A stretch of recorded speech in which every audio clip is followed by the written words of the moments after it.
บรรยากาศของบุญส่งเหือประเพณีประจำปี 2012 ที่ท่าวัดจันทร์ในปีนี้แม่นมีบรรยากาศคึกคืนม่วนซื่นเป็นพิเศษโดยเฉพาะบรรยากาศเรียบตามแคมฟังแม่นมีมวลชนเข้ามารับชมการส่งเหืออย่างหลวงหลาย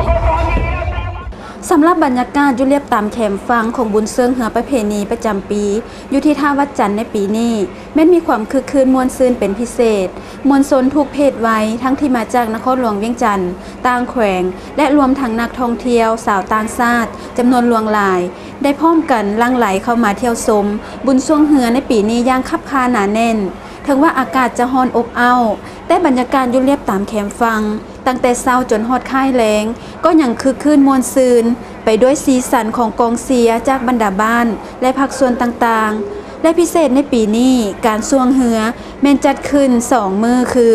วันที่30และ31ดังนั้นจะเห็นได้ว่าแค่คนที่เข้ามาเที่ยวชมก็หลายกว่าทุกปีที่ผ่านมา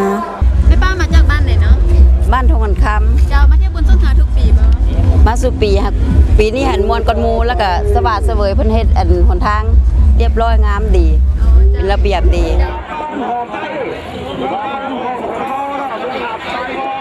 ได้เห็นว่าบรรยากาศบุญส่งเหือปีนี้เป็นแนวไหนเนาะถือว่าบรรยากาศส่งเหือปีนี้ถือว่าแตกต่างกับปีกานี้หลายเนาะเพราะว่า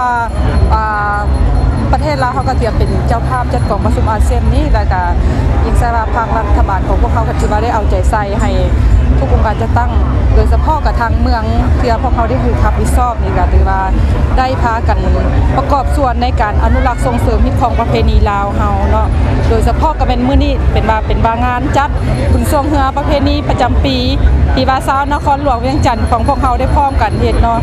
และถือว่ามวลชนบ่ว่ามาจากหลากหลายทุกแขวงเนาะในนครหลวงก็ถือว่าได้เข้ามาชมอย่างคับคั่นหนาแน่นเนาะนอกจากบรรยากาศอันคึกคืนม่วนซื่นอยู่ตามเรียบแคมแม่น้ำโขงแล้วงานตลาดนัดก็เป็นสีสันอีกสิ่งหนึ่งที่ขาดบ่ได้ในงานบุญส่งเหือของแต่ละปีและในปีนี้บรรยากาศของการจับจ่ายซื้อขายสินค้าเห็นว่ามีความคึกคืนเป็นพิเศษโดยเฉพาะสินค้าลดราคา